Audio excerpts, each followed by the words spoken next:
What's up YouTube? Welcome to this video. In this video you will learn how to debug any Node.js application in Visual Studio Code.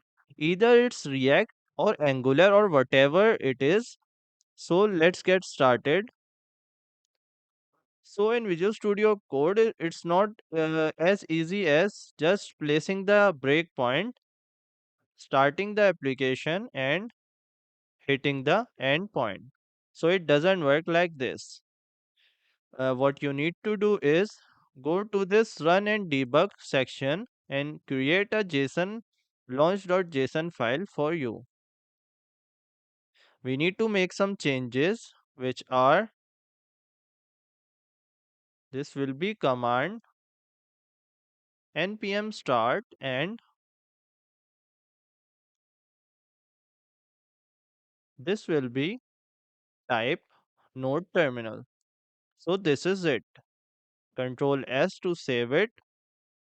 Now close the launch.json file and close the server.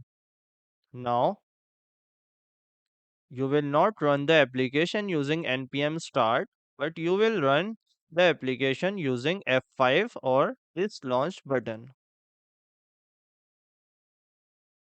So now the debugging process has been started.